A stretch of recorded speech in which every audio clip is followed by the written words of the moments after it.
How's it going? Welcome back to the Kiwi Lads channel. We are here for the first game of the Six Nations in round 3. This one, Ireland taking on Wales. Now, Ireland are chasing the Grand Slam just like they were able to do last year. To be able to continue towards that task, they do need to make sure they pick up the victory here. Wales are currently sitting in 5th with a lot of ground to make up if they want any sort of chance of being able to finish high in this Guinness Six Nations competition, whereas Ireland, they are 2 wins from 2. Both games they have received the bonus point, and they are well and truly on their way to not only a Grand Slam, but also the first time ever that a side has finished with perfect points in a Six Nations competition. They were close last year. This year they feel like they can get the job done, but they are sitting in first on the 10 points. England also have got themselves 2 wins from 2. They are going to be playing Scotland just a little bit later on tonight. We are also covering that one on the channel as well. But looking through at the starting lineup for the Irish, it will be Andrew Porter, Dan Sheehan and Tadhg Furlong as the front row. Joe McCarthy and Tadhg Beirne in the locking duo. Peter O'Mahony back at 6 with Josh Van den Flaer and Caelan Doris. Still one of the best loose forward, if not the loose forward trio in World Rugby today, with the amount of go forward and ruck speed that the Irish are able to create. Jamison Gibson Park with Jack Crowley, who slotted into that 10 jersey extremely well. They just showed Johnny Sexton sitting watching in the stands. He'll be enjoying what Crowley's been able to do ever since taken to that fly half role. Bundy Aki back in the midfield alongside Robbie Henshaw, just like they did have in round number 1. James Lowe, Kelvin Nash and Kieran Frawley there at number 15 for the Welsh. They have got a lot less experience, of course, across the board. These young players have been doing very well throughout the early stages of their Six Nations, getting close in both of their games. The fact that Wales have lost 2 from 2, but still have 3 points on the board, tells you they have been very competitive. But Gareth Thomas, Elliot Dee and Kieran Azarati in the front row. Duff Jenkins, the young captain, at 4, and Adam Baird there slotting in as the 5. Alex Mann at number 6, Tommy Reffel 7, and Aaron Wainwright to close out the 4 back. He was sensational throughout the second half up against the Scottish.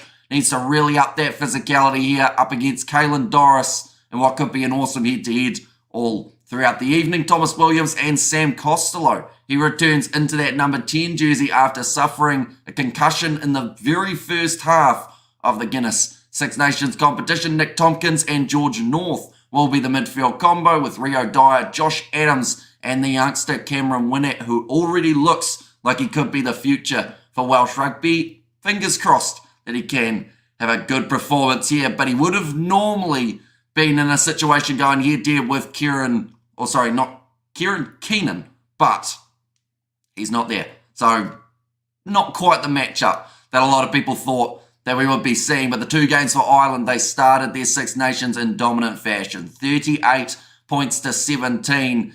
And then their next game up against the Italians, I'll be honest, it was always going to be a little bit one-sided. 36 points to 0. Some were even expecting a higher score than we saw in their game up against the French, but still 2 wins from 2 with 2 bonus points intact for the defending champions. In the Wales department, they lost their first game by 1. They lost their second game by 2. If the trend continues at the Aviva, 3 could be on the cards, or maybe they break that chain and pull off what would be, for me, one of the biggest upsets of this Six Nations competition, because Ireland at home are a whole different beast. I believe they've won their last 10 games of the Six Nations at home. I think I heard them say just a little bit earlier on. Wales will win, says Ezra, and Ireland Hamish says Robert, welcome in, and Wales about to upset everyone, says Justin. And if they are able to do so, of course, that will cause quite an uproar, I would say, of Welsh fans really loving the Six Nations this year. And pumped for today's game. Wales winning will be such a long shot, but we'll all be up for the challenge. If Ireland win, I don't lose either, says Mr. Fantastic AJ. And quick hello, I'm off to the pub. Kimbru, I always mispronounce it, I think. Flesham, but hopefully you do enjoy your day. And like we said on that last live stream, if Wales somehow did win this one, hopefully you get home safely in about 3 days' time when you finish drinking. We have got there, when was the last time Wales won in Ireland? It's been a long time. In their last 7 meetings, Ireland have won 6 of them. I assume that 1 win for the Welsh would have actually been in Wales.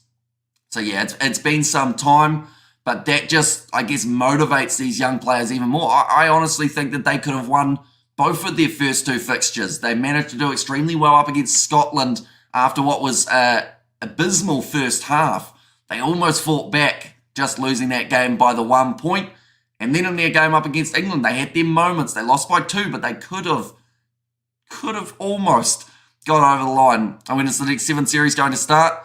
If it did start, did South Africa win their matches? So it has started. It did start yesterday. South Africa won against New Zealand. They lost to Great Britain. So they have to make sure that they win their game later on today. It's up against the Irish, and we are covering it on the channel. We'll be kicking off at about 11:10 p.m. South African time tonight. Will be the next match. That'll determine how far they go. And the competition, Wales could possibly beat Ireland today, says Peter. And that's the thing, even though it's considered as one of the biggest upsets of the Six Nations, if they were able to do so, I have seen a lot of people saying that maybe this young Welsh team have got some sort of, I guess, unpredictability to them. The reason I was looking over there, there's a massive spider on that wall. A bloody massive one. But I can't do anything about it because we're on the stream. So hopefully he stays over there, or else there's going to be problems. And Wales have played well for the team. We've got young players who want to add to mark to their game, says AJ, but it's kicked off long by Ireland at the Aviva. And we are now underway, ladies and gentlemen. Cameron Winnett cleaning it up there for Wales, who are going from left to right at the Aviva for the first half of the Six Nations Round 3 opener.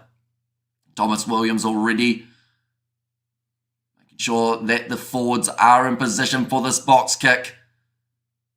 Like there was going to be pressure from Porter as well as Tyke Furlong, but both decided against that charge down. Now going off to the left-hand side, James Lowe. Low tackle on him by Duff Jenkins, the captain. Are you scared of spiders? I'm not scared of spiders. I guess I just don't want something crawling up my leg. This is the best way of describing it. Now, nice work. Bundyaki thought about the offload. Oh, this is bad. Josh Adams is concussed, I think. He's taken a really bad head knock, and he's already stayed down. But Ireland kicking it in behind with Robbie Henshaw. The chip in behind. Cleaned up by Thomas Williams. He will force this one dead. And that will now be the goal line dropout. But I think we will have a stoppage here. Josh Adams took a really nasty knock on that neck and head. I will enjoy the game. Hopefully we'll see some excitement. Do you think Ireland will win it? But this young Wales team are an exciting prospect for the future. And it was the 4 New Zealand players in Ireland, Hamish. Says Padraig. I mean, I know Lowe and Gibson Park always get that stick, don't they? But I'm not sure about the other two, to be honest. Do they have 4? And I'm not too sure if you saw the under 20s games yesterday, but Ireland beat Wales 43-8. Italy beat France 23-20. And England beat Scotland 30 points to 17. But it looks like Josh Adams, see, I thought he was concussed. The way that he just kind of stayed down, but it was actually just a bit of a neck twinge, I guess you could say, for that man.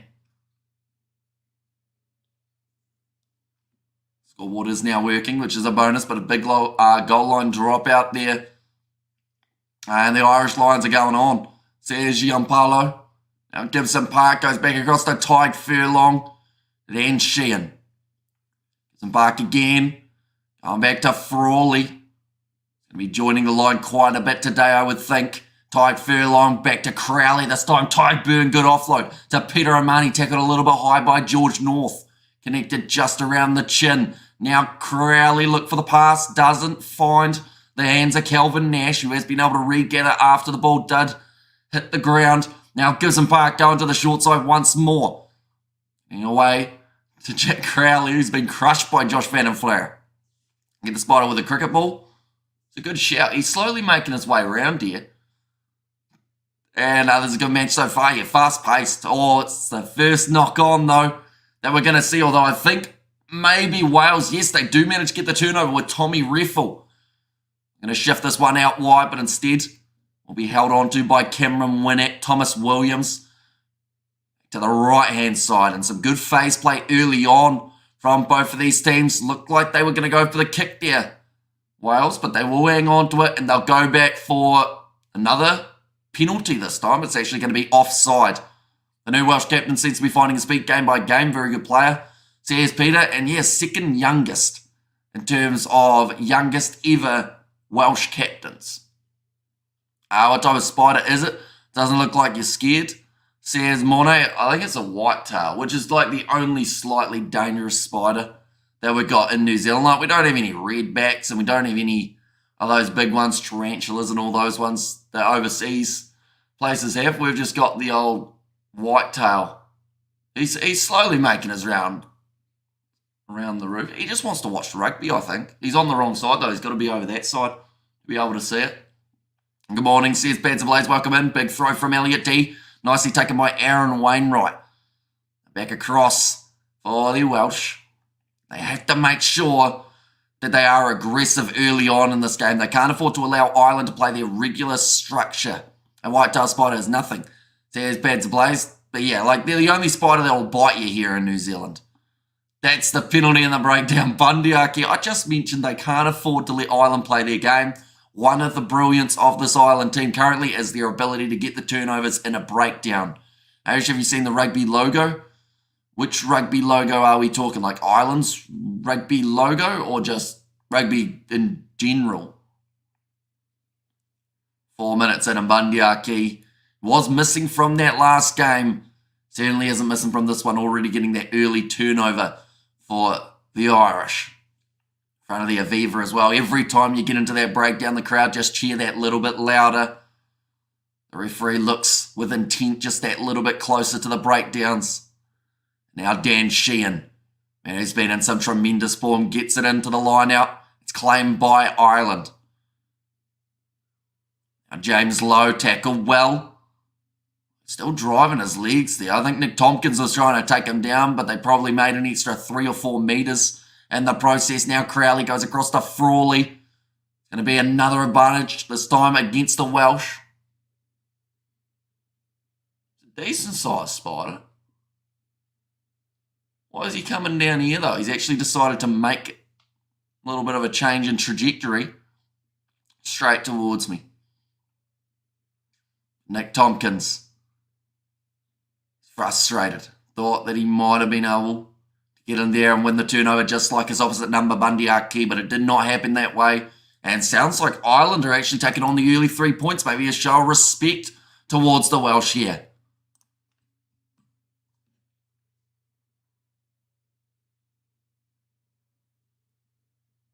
James Lowe.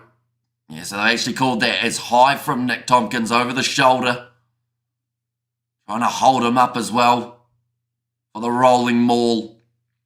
Didn't end up working out, and it does give Ireland their first opportunity to score points of this matchup. Shot clock is on. But Crowley has Sheehan scored 4 tries so far. Says, Eric, we talking this game or the Six Nations in general? Because he is a try scoring machine. When we get a house tour, says, look, probably never, to be honest. I feel like because I have a green screen up anyway, you guys hardly know what's behind there. At the moment, the spider will own the house. If he decides to come this way, he can have it.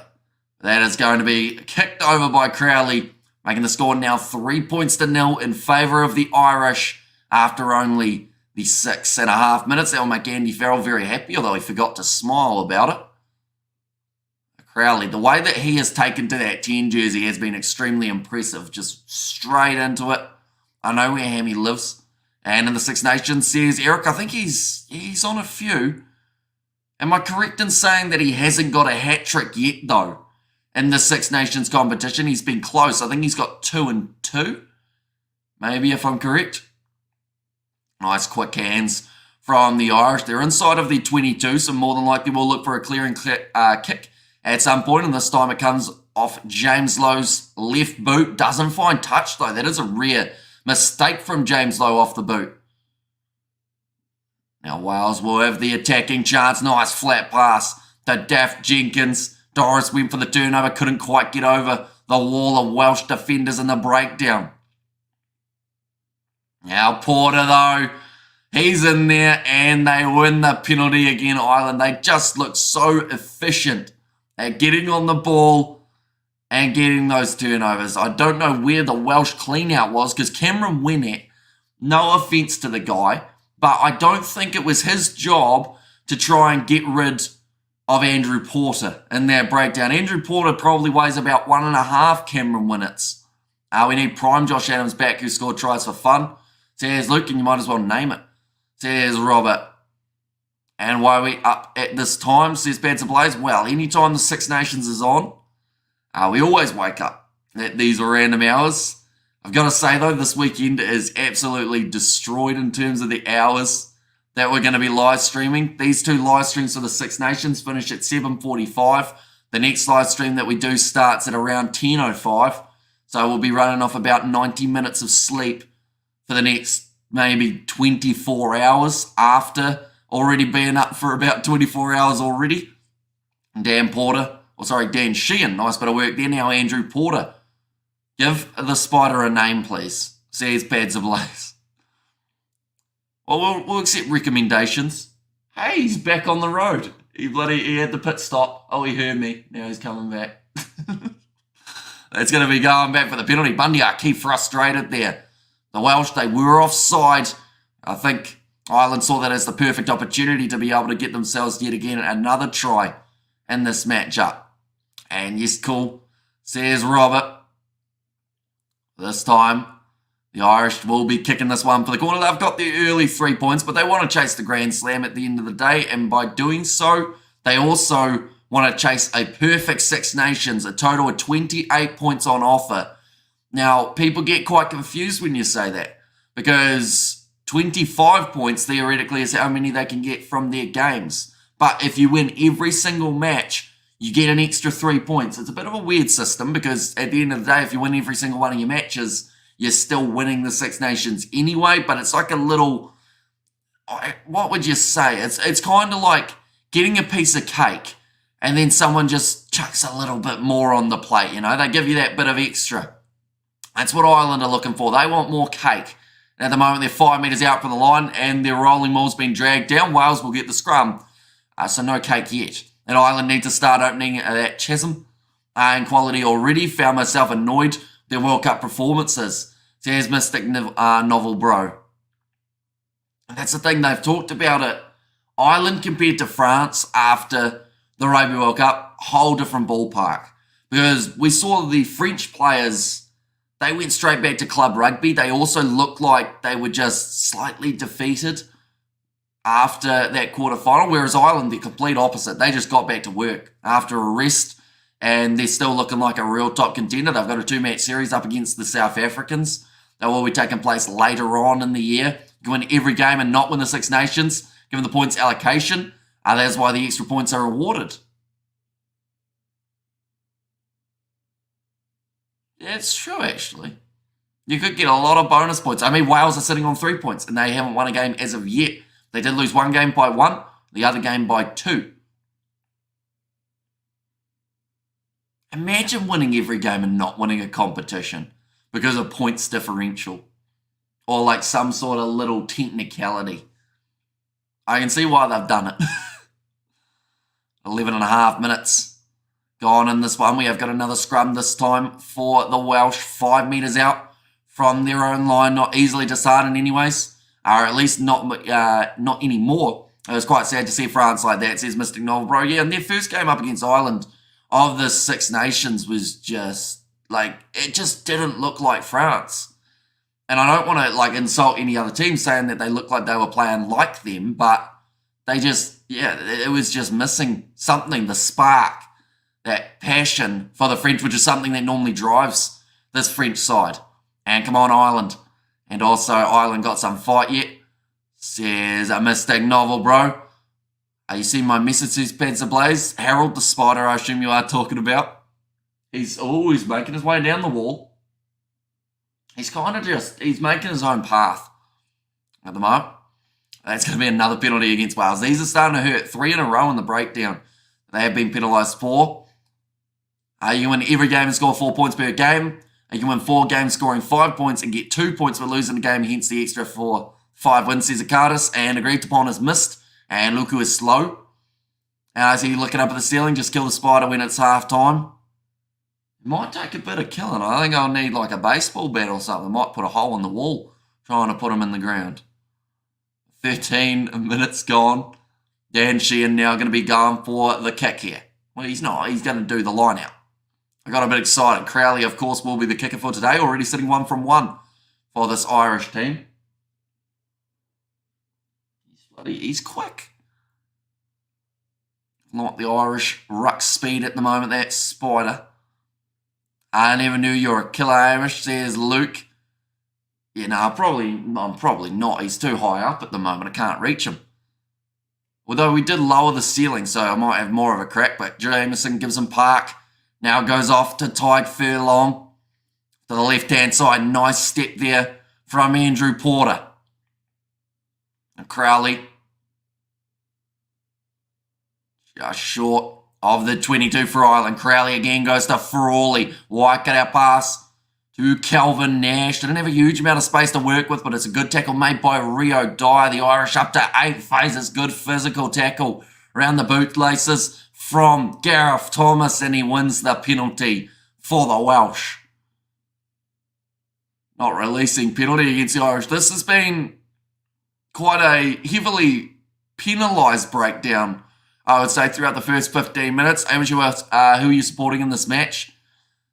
I'll be honest, like, at the end of the day, people love an underdog, which of course is what Wales are in this game, but I just see the Irish being able to get over the line, although Wales have been impressive throughout the first half so far. Like, yes, they've conceded quite a few penalties, but other than that, they're looking all right. Going to be throwing this one in. Elliot D. Done well. Yep, free kick, I remember hearing just before that ball goes in, Tommy Reffel was getting told off by the referee, still went forward. It does end up giving away the free kick, and that is something that they cannot afford to win between New Zealand and South Africa yesterday, match Hamish. So it was South Africa who managed to pull off the victory. We go there, please don't kill the Spider. He just wants to watch the match. That's what I said. I said that he was just trying to work his way around so he could see a better view. Like, he's over by the window. He's almost got the angle to see the Irish scrum in play, and who wouldn't want to see this Irish scrum? Normally pretty dominant. Warren Gatland, coach in charge of Wales. Harold is good, says Robert there. Currently 15 and a half minutes through this fixture. It has been flying by, and we have got a game just around the corner as well. It's going to be taking place between England and Scotland.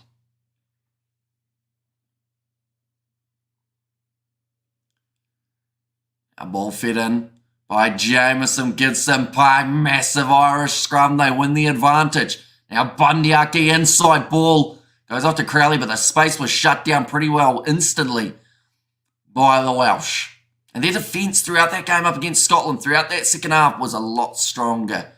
Their discipline in the first half was a bit scrappy, but I feel like that's going to be the case in most games when there are such quick rucks taking place. They've got another penalty advantage here, the Irish. James Lowe goes off to Gibson Park. Nice skip pass out to Josh Van and Flair. Tried to get through Josh Adams. Doesn't quite do so. Now Andrew Porter off to James Lowe again. And Hamish, thanks for the update, or for the good stuff. Hoping for Wales to upset the informed Ireland. Cheers from Durban. Says O'Brien there, passed out wide to Dan Sheehan, who loves waiting out on the wing for an opportunity to run over the top of someone. He has done so to Dyer. Now Crowley. Short pop pass up to Peter O'Mahony, the skipper. Again, let's fly half or chop down like he was a tree there. But Joe McCarthy gets the offload to Van den Flair. It's gone out wide to James Lowe. Just able to keep this one in the field of play. Ireland win by 40 points. Says Manny M, although that ball has rolled into touch. Is the advantage over? It was about maybe 14 phases ago. And good day, me mateys. Says Mimania. We have good day, Hamish. Will it be possible to get George on the live for the first test between the Springboks and the All Blacks? Probably not, no, unfortunately. Mainly because I know that they are taking place in South Africa, and the chance of George coming around for a stream at a decent hour are quite slim, but coming around for a stream at like 3 a.m. Is extremely unlikely, sadly. But we're hoping to have him on for some sort of Super Rugby live stream throughout this season. He has just had a pretty busy schedule in terms of work at the wrong times for streaming, if that makes sense. Do all sides playing their World Cup side this tournament, or new players playing? Wales have gone with a very young side. Going to watch the Wigan versus Penrith today. Says Manny, I was considering it, but I believe during that game we're also going to be watching the sevens and actually covering the sevens on the channel. Hello, says Akash, welcome in. What's your score prediction? Minus 42-12. See, I think it's going to be a little bit lower scoring than that. Ireland want to try and get themselves the Grand Slam and the perfect 28 points available in the Six Nations competition.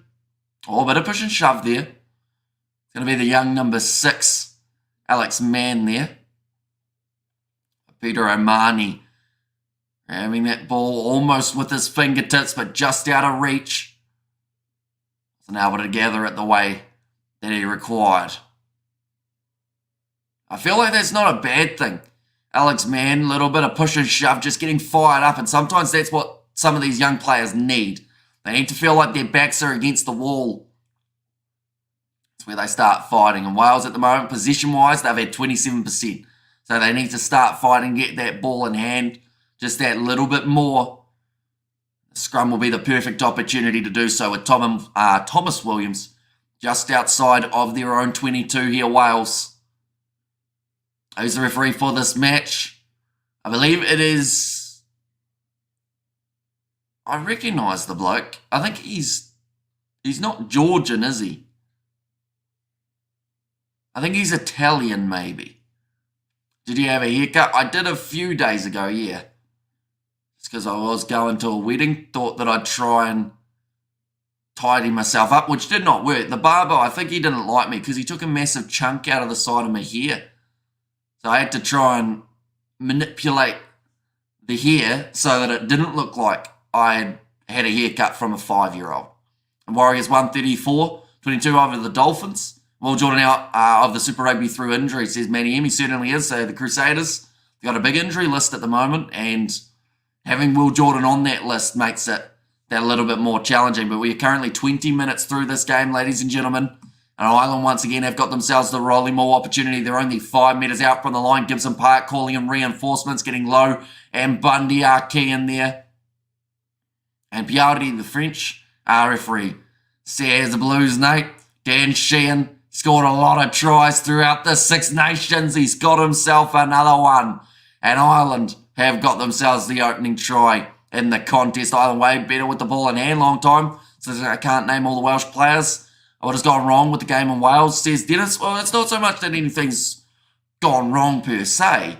It's just the fact that they're pretty much in their rebuilding stage of the next generation making their way through. They've got a young captain. I think he's 21 years of age, which is one of the youngest captains we have seen in World Rugby currently. But they're looking towards the future. And I'll be honest, they almost beat Scotland and they almost beat the English. Hamish, we are waiting for your wedding. Well, you're going to be waiting a while.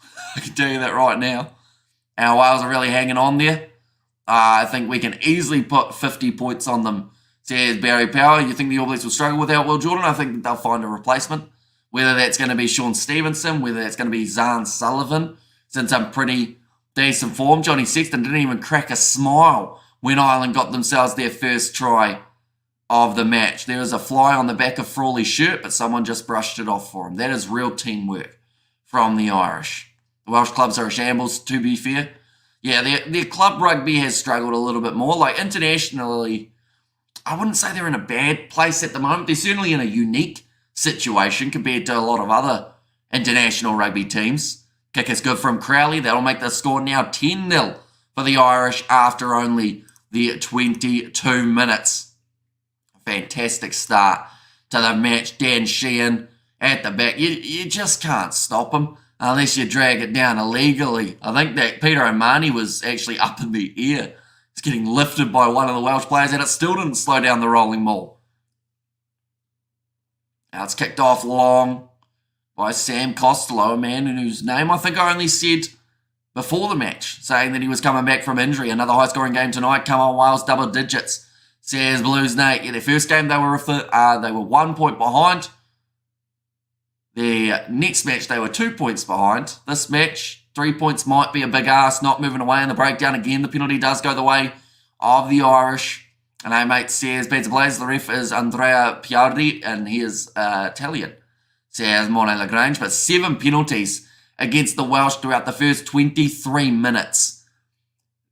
That's always going to be a big ask to be anywhere near the opposition when you give away so many early infringements. They have to make sure that their discipline is similar to what we saw in the second half against Scotland, where they hardly conceded any penalties. I think they gave away maybe 1 or 2. 23 minutes through in this contest currently, ladies and gentlemen. Anyone who wants a Spider update, I no longer see said Spider. I'll have to have a quick look around. Oh no, he's done his lap. He's on the other side. He's about, if he was a 400-metre track specialist, he's about 200 through. Another 200 to go before we see him again. Now the rolling ball for the Irish, Dan Sheehan. Trying to bump off the challenge. Oh, and he does. Of Alex Mann.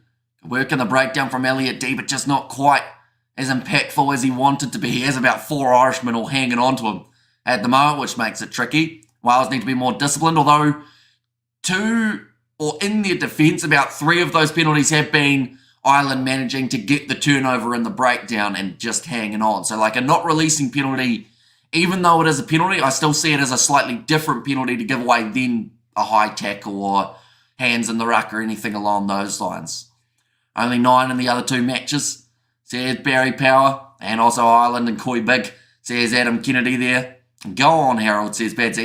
He's gonna do 4 laps by the time this game's over, I think. And slowly ramp it up. It's going to be thrown in by Dan Sheehan, slapped away by Joe McCarthy, but it's knocked on by Jamison Gibson Park, a rare error from one of the most informed halfbacks at the moment in the Six Nations. And hey lad, hope you're well. There's Blues Nick to Pads the Blaze. Now 5 scrums or so, I think. Oh, maybe only 3 we've had throughout this first half so far. We're going to get to see another one be a scrum feed for Wales. I believe they've got the advantage in that regard, but we did see the advantage won by Ireland with the last scrum. So far, we've seen 51 metres from Dan Sheehan. The stats each and every week that man puts out are extremely impressive. That's right, like basically asleep. Says Pads Ablaze, just showing Andy Farrell, of course. He will be chasing a Grand Slam back-to-back. The rest best mate is the linesman boy. Must be pretty bored, says Dennis in there as well. And also, hi, I think that's Hamish maybe. Almost. Hello Ursula, hope you are doing very well. Big scrum here. Oh, big push from Ireland.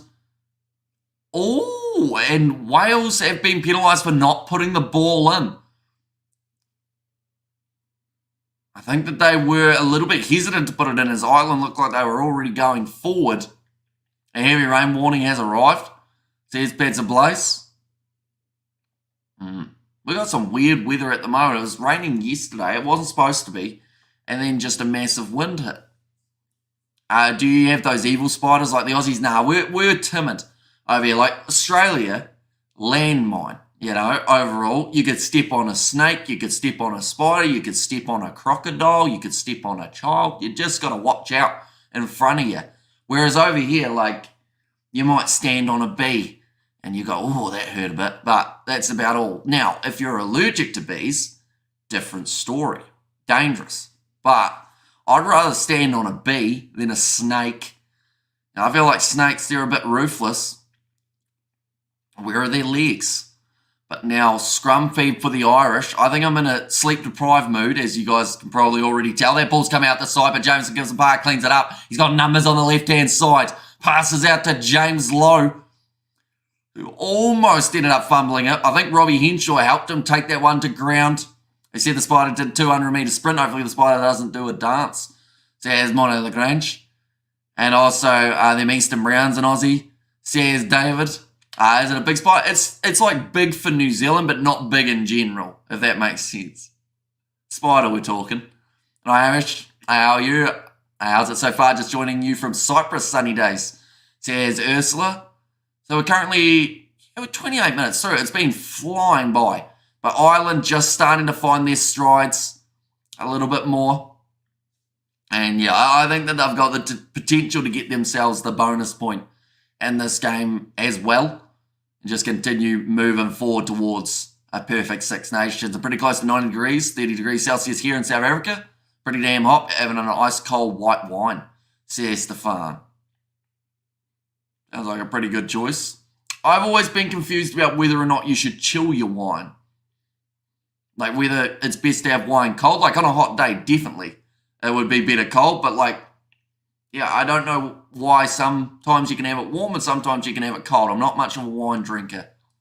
So I probably don't know the real, I guess, nooks and crannies about it. Thomas Williams, 5 metres out from their line. Wales, this is going to be a hard work try and get them out of here. I think that they're going to just have to go for the touchline. Big clean out from Josh Van der Flair. And white wine chilled, red wine. Oh, okay. So the type of colour of the wine determines whether you should chill it or not. Now, how chill is chilled? Like, can I put it in the freezer if it's got to be chilled quickly, or will that do something to the bottle? Cape Town is overcast and drizzly, says Miminia. And don't worry about the animals and insects. Focus on the Aussies. They're deadly buckers, says Blues 8. That is true. An angry Australian is a very scary thing. Now back across to the right-hand side. Bandiaki. Another hit up there from that man. We've seen Sam Costello just very mildly throughout this one. Another penalty. Double blow of the whistle. This is getting close to a yellow card here for Wales. And you don't chill red. Why not? I guess is the big question. What's the difference? They're both grapes. I know that. But I've always wondered, is white wine and red wine the same, but it's just a different grape? Or are there other things that have changed as well? And now, 30 minutes in. This game is going quick. We've, of course, got the next game taking place between Scotland and England. Now, I'm going to be covering that one on the channel too. That is starting at 5:45 a.m. The taste changes. Because of the grapes, or just because of the way that it's put together? Sun's spitting the rocks here in Tipperary. Says, was there from Dennis? They are only 5 metres out. Dan Sheehan could get himself another try here, ladies and gents. And any alcohol, any temperature, in my opinion, says Miminia. Sheehan now got the potential of a hat-trick here. They've got Ronan Keller off the bench, although I think that they will try and keep Sheehan out there for as long as possible. That could end up being a penalty advantage for Wales, engaging just a little bit too early. And their line-out rolling more, which they have defended relatively well, with the exception of that try that we saw scored by Dan Sheehan. They're only 2 metres out from the line now, though, for the Irish. Chasing their second try of round 3 in the Six Nations. They are 1 metre short. So Peter O'Mahony is fighting for possession, gets it away to Tyke Furlong. Has also been dragged down just that little bit short of the line. Trying to stretch out here. Using their backs eventually, I think, will be the way that Ireland cross this try line, but now they are keeping it in the forwards. Now Gibson Park, wide cutout pass to Kelvin Nash. It seems like Wales, they were quick enough to be able to shut it down. It was the rush defence of Sam Costello that did keep this one alive. Now Peter O'Mahony, again taken down 10 metres out from the line. Josh Van der Flair met by good contact from Kieran Azarati. Now out to the left-hand side, we're up to 12 phases in a row. There's an advantage. Joe McCarthy almost going straight through. Wales could be going straight to the bin here very soon, but James Lowe gets it on the outside. Thumbs up from the touch judge, and he has scored yet again another try. And the Six Nations comp, Ireland just looking the goods at the Aviva. As we currently sit, I chill red for a short time, keep white and sparkling in the fridge, keep vodka in the freezer, says Suzanne. Okay. Question. This might sound like a dumb question, but since you keep it in the freezer, I assume the answer is no. But can vodka freeze? Like, or does it just never quite get there? Want to be like Nuno from the band Extreme, drinking fine wines. You age well at 50 plus years. Still a stud, says Blues Nate. Ireland look like they're struggling a bit. Well, I think that struggling is finished because they have just scored themselves another try in this match. We have good to have you consider moving to South Africa. We have this big grey bird that wakes you up. Fun fact, with me living in New Zealand, I've got this thing, and it normally wakes me up. But, yeah, I could use a bird instead. They have roosters. Could get a rooster, although I live in town, so you're not allowed a rooster. I think the last rooster that was in town went on a trip out to a farm and never returned. I only drink beer, says Manny. Too easy against the very young Wales side. A clear men against boys match, says Barry. Although the only thing I'll say about that is Scotland thought that they were well and truly clear of Wales, and then that second half happened. So we've just got to keep an eye on this Welsh team, and maybe that second half they could have something left in the tank. Does not freeze unless you're in the Arctic Circle. Our temps are way below freezing temp, says Suzanne. And strong liquor, vodka, whiskey, 40% proof. I won't freeze in the freezer, no wine in the freezer, says Stefan. And that's with an exclamation point, so that's pretty much a do not do it. Because I guess it would expand in the glass bottle, and then you've got a problem, don't you? Because what happens when, I don't even know.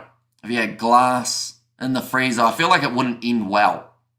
And you hear that the Springboks play in Wales on the 22nd of June, which is also the final of the URC. I didn't know it was the final of the URC. That seems like a weird choice, to be honest. But more than likely, I'd assume that the Springboks would go with quite a young team in that matchup, seeing as it's kind of a warm-up game for their July internationals. Wales currently in position on the halfway line. Nice run forward from Tommy Reffer, who's been tackled by Bundy Aki. Thomas Williams plays the ball from the ground, gets it away to George North, trying to go through the defensive line. And Andrew Porter's got a hold of his shorts, and he is not letting go. Now Williams again goes across to Gareth Thomas. Good counter-ruck there from Jameson Gibson Park, although he did eventually lose his feet, so it gives away the penalty advantage. Haven't seen too many of them going in favour of Wales throughout this matchup. That is now under Ireland far better than anyone in the Six Nations. Says Barry Power. Heard the Box won't be able to play in the Six Nations, says Manny M. And Crowley certainly looks a decent replacement for Johnny Sexton. Yeah, he's just taken to the role extremely well. Like, normally it takes a while and they try out a few different fly halves and you slowly work out who's your next option. He just, first game, looked like he was going to be the 10 for like 10 years. Are you doing the next match? I am. Scotland versus England as well. England trying to stay undefeated. Ireland trying to do the same. We could see those two sides meeting in what could be a very important Six Nations fixture just around the corner, ladies and gents. They will be playing in around 14 days' time. That will be a good one. And then Ireland, of course, they have got their game up against the Scottish that they will have for the final match of their Six Nations campaign. And alongside that, of course, two matches up against the Springboks. Those will have some feel to them, I think is the best way of saying it. There's quite a bit of tension between those two sides. Nice work from Josh Adams to hit the ball up. Bundy Aki again got his hands on the ball this time. He has actually put his hands down on the turf first. He has been penalised for hands in the ruck. And we had Adidas a few years back. But they disappeared, says Mimania. And Ireland have laboured in this tournament, says Manny M. Well, they haven't really been pushed, have they? Like 38 points in the first game, 36 points in the second game. Like, the opposition just haven't shown up. And to be fair to Wales, like, there have been little moments throughout this game where I think that they have challenged Ireland more than we've seen throughout the last couple of games for the Irish. Now, a little bit of a juggle there from Adam Beard. The ball has gone backwards, says the referee. So will we play on George North? Big fend on Robbie Henshaw. Getting rid of his opposite number, but now getting driven back maybe about 3 extra metres. Now, we didn't actually see him playing in the first game of the competition up against Scotland. Penalty goes the way of Ireland again. Along till the Scottish match, 21 days, I believe it was. So we've got a rest week of the Six Nations next week. Then the week after they are playing England, and then they close out their Six Nations campaign with the game up against the Scottish. You think the Wallabies, they're foreskin in World Rugby? I think that Joe Schmidt will certainly help them a lot more than Eddie Jones did. But then saying that, it doesn't take much to help them more than Eddie Jones did, because he pretty much ruined them. Took their money and said, thanks very much, mate. Now I'm going back to Japan. Scotland will rip England. So here's Crumpets. That's the thing. Home game for Scotland at Murrayfield. They will definitely want to put on a big showing. The last time that we saw them in action was actually that second game of the Six Nations, when they were slightly, hard done by is the best way of describing it, in their game up against the French. Well, now you can sleep without them. So it's a cool story, bro. And also England versus Scotland, how long? We've still got another hour 50 minutes.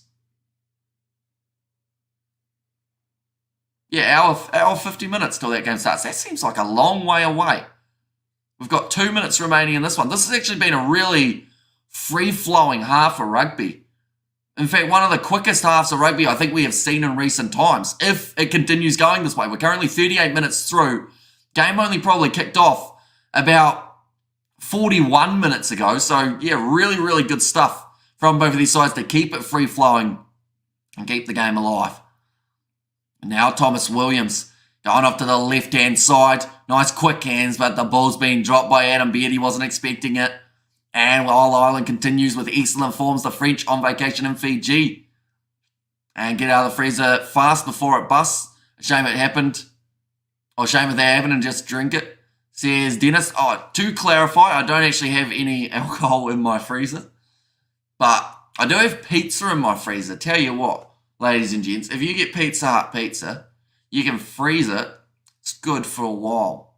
And at some stage, randomly at 3 a.m., when you're like, man, I want pizza, freeze it. You're good. And laboured, we only beat France, I think, 3 times before, or this year since 1972. We hammered them. And while Ireland continues, I read that one, didn't I? And Eddie Jones was a con man. He was. Put it in a plastic bottle, chuck it in the freezer, simple, says Grumpus. And also, those Abyss were a pain in the backside, says Mimineer. And frozen pizza. I should clarify, cook the pizza before you eat it from the freezer. That's a big scrum. Both front rows going down, though. Now Jameson Gibson Park gets it away to Bundyaki.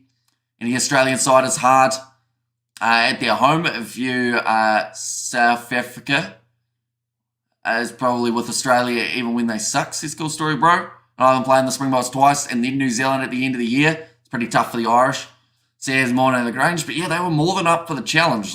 And even in the game that they were defeated, they had many opportunities to be able to walk away with a victory in that game. And New Zealand had to fight for, 30 phases to break through their defence. I feel like Wales are probably thinking that's about how many they're going to have to go through, try and get through here. But we're up to the 40-minute siren here. Looks like Ireland want one more last attack. Bundyaki driven towards the touchline by Nick Tompkins. Bit of a counter-ruck there from Josh Adams, doesn't work out. He's really been invisible throughout this game. We saw him throughout the first minute when he got injured. They're going to kick this one into touch Ireland. That is a rare thing that we don't normally see, but Bundyaki was staying down for a little bit longer. He's back up to his feet now, though. I'm going to call it a strategic loss for Ireland against the Box in July. Sure, nothing matters, but the World Cup matters, says Maeve. And there as well. But halftime in this contest, 17 points to 0. And like I said, one of the best free-flowing halves of rugby we have seen in recent times. There was not a single moment when the TMO were involved. There wasn't even anything that was checked upstairs or reviewed, or no stoppages really, other than Josh Adams right at the start of the half. But yeah, less than 45 minutes to complete a half of rugby is a very big rarity. It's almost, this is going to sound, I don't mean it to sound bad, it's almost more impressive than the 17-0 that we've seen. A game of rugby that has been allowed to just be a game of rugby. But Ireland, what a first half. 2 tries already. Dan Sheehan looking like he is fired up, ready to rumble for the second half, which is just around the corner. Anyone wanting the spider update, he's over in that corner. He's making his way around, covering a lot of turf. For him, this is going to feel like a marathon to do a loop of the room. And God, our guys Ireland have done good. You just have to beat what's in front of you. Don't be too worried about the score. Over in France, they showed what a class team they are, says Dennis. Yeah, at the end of the day, Ireland have got the 2 tries. It's going to put them in a prime position to get themselves another bonus point So we'll try and build on it throughout the second half. A little bit of an interesting choice, though, to be able to put that ball into touch rather than attacking. Normally we see Ireland just put their foot down and continue going for it. And scrappy, but fair play here. No silly business, just two teams with World Cup-sized chips on their shoulders, as all things should be for the Six Nations, says Mystic. And good first half, Ireland halfway to the bonus point, exactly right. And Ireland is true quality. So yeah, it's a cool story, bro. Yeah, they've come back extremely well from the World Cup, and we're going to remember, like, yes, they've lost that one game, but they still, throughout their last maybe 25 matches, have only lost one. Like, there's not many sides that can say that throughout the most recent, like, kind of era of rugby. And spot of one, they came in, says Ursula, and there as well. But the second half, just around the corner, ladies and gentlemen. We will get some stats up as well in terms of who is going to be making their way on the field, and also who were the star performers throughout this first half of the contest. But Ronan Kelleher, Cian Healy, and Ollie Yeager will be the front row replacements for Ireland. James Ryan and Ryan Beard. Jack Conan, they've gone with the 6-2. Conor Murray and Stuart McCloskey, the last man off the bench for the Irish. For Wales, it is Ryan Elias, Corey Domachowski, Dylan Lewis, Will Rowlands, Martin, Kieran Hardy, Ewan Lloyd, and also it will be the youngster Grady. But stats, ladies and gents. I think that we'll have a few running meter stats. We've seen a very minimalistic kicking game, I think, from both sides. Meters gained 232 for the Irish, though. They certainly have the advantage in that regard compared to the 71 that we have seen gained by Wales. Seen so far 38 tackles made by the Irish compared to the 87 that have been made by the Welsh. Dan Sheehan scoring in the 20th minute. James Lowe scoring in the 31st. Apparently, in terms of a few of the other notable stats, 70% possession. Wow. I've just seen the live win probability. This is on the official Six Nations website. Ireland have a 100% chance of winning this game in the live win probability. How do you give a side 100% win probability? Don't get me wrong. They're in the box seat and they should go on and win this game. But 100%, not even giving Wales 1% here for the second half, according to the Six Nations website. But we have seen 4 line breaks for the Irish compared to the 0 that we have seen from the Welsh. We've seen 11 defenders beaten. Morning, Captain. Says, girl, welcome in, mate. Hope you are doing extremely well. Hope you are enjoying your travels. Are you still around Australia? I think you might be, Kurt. Or, no. Yeah, just. I think you're almost near the end of that cruise, if I'm correct. Remember those 35-plus phases in the World Cup? You took your tie off when the final whistle had blown. Says Morning in the Grange and 40 games unbeaten in Aviva, am I right? I think they've got a very impressive record at the Aviva in the Six Nations, that is for sure. But I don't know if it's 40 in a row. I think it's probably more like 10, somewhere around there. What do you think? Or who do you think wins this game later on? I think that it's a really hard game to predict because I mentioned about it on the podcast as well. Scotland, they're going to do one of two things. After what happened in their last game up against France, this next performance is either going to be A, one of the best we've ever seen, and they're going to go out there and they're going to absolutely dominate the English, or that game last week up against the French and what happened at the end of it's just going to dishearten them, and then in that case, we're going to see a little bit less of a aggressive Scottish team. I'm hoping for the first option and see them really going. And not long left, Darwin, heading to Fremantle, says Kerr. So the weather, I think, is still pretty warm over that way, isn't it, Kerr? If I'm correct. I haven't lost the Aviva since France in 2021, says Mojo. And look at Hamish, could be Madame Webb on the wall, thinking of Peter Parker, spotter on the wall, says Blues Nate.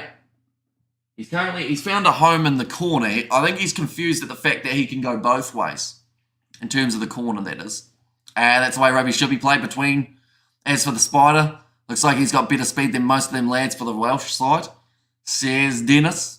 Yeah, second half just around the corner. We will get to see those Welsh players back in action. We've seen a lot of work from Ireland. And the handling errors, though, interestingly enough, Ireland have had 8 handling errors compared to the 3 of Wales. So I don't think I would have predicted that. But then saying that, there's been a lot more possession for Ireland, so it does make that little bit more sense. 9 penalties conceded against the Welsh, including 1 yellow card. They haven't quite got the yellow, but they're very close to it. Next penalty, I believe they will end up with a yellow card, definitely if it's inside of their 22. Ireland, they have conceded 4 penalties and did actually take the early 3 points on as well, which is something we aren't used to seeing. But they're in a good position to go on and get themselves that bonus point. But I think that's Scotland versus England. Am I correct in saying that that's the harder game to predict of this round in the Six Nations, ladies and gents? I hope Scotland do well, though. Just because I feel like they'll become everyone's, in a way, not their second team per se, but I just feel bad that the way that their last game ended took away what could have been maybe a big decider later on down the lines in the Six Nations. Seeing Dan Sheehan and James Lowe, the 2 try scorers for the Irish. 2 more tries and they will get themselves the bonus point. Now, if they were able to do so, they would walk away from this game with a full 5 and still be sitting on the perfect 15 after the 3 rounds. Now, England have had 2 victories themselves, but the difference is they haven't received a bonus point for scoring 4 or more tries in either of their past performances. Scotland, they have 1 win, 1 loss, but they are sitting on the 5 points. France are on the 4. More than likely, we will see the French climb up a bit more, seeing as they have got the Italians as their next challenge. And then Wales sitting there on the 3. They haven't won a game, but they've received 3 bonus points. This is going to be a tough game to get one of those in, though. Just around the corner. I'm remembering that 35 plus phases, says Mono the Grange. And also, will Warren Gatland fire them up like the England game, says Eric. I mean, he fired them up in the Scottish game too. I don't know what he said to them at half-time, but they went out in that second 40 minutes like a team possessed. Though saying that Scotland's discipline did let them down throughout that second half. But yeah, it was like a landslide that they just couldn't stop. Penalties, I think they gave away like 10 throughout that second half, Scotland, so that also wouldn't have helped in terms of the amount of possession and opportunity that the Welsh had. But I don't think we're too far away, ladies and gents, from the second half getting underway. In fact, we might actually have a longer halftime break because of how quickly they got through the first half. If this game ends up being a 57-0, then I'll drink 10 full bottles of vodka. I would highly not recommend that. And hi, guys. So here's a 1-2-3 MS. Welcome in, mate. If you are doing extremely well. But do let me know your full-time predictions, ladies and gentlemen, for this game as well as Scotland versus England. I think that's Scotland-England. For some reason, I think we've already had a game be it throughout this year. But I'm thinking 25-22 to Scotland. And hurry up with the game. Amish load shedding kicks in under an hour here in Western Cape. Says Bruce. Well, the good news, Bruce, that first half was one of the quickest halves of rugby that we have seen in recent times. We did not have a single TMO interference. We also didn't have a huge amount of stoppages. I think they completed a 40-minute half in around 43 or 44 minutes, which is pretty much unheard of in the current game of rugby. Normally a half takes around 50 minutes. So I don't know what happened in this game, but both sides just kept it flowing very nicely. Should I mention we are covering a game between Ireland and South Africa in the sevens later on in the morning, ladies and gentlemen. We will be running off 2 hours sleep if we're lucky. We get to sleep straight away. We've also got France versus Italy tomorrow morning at 4 a.m, followed by some more sevens. You took your tie off after that 35 plus phases, do you remember? I certainly do.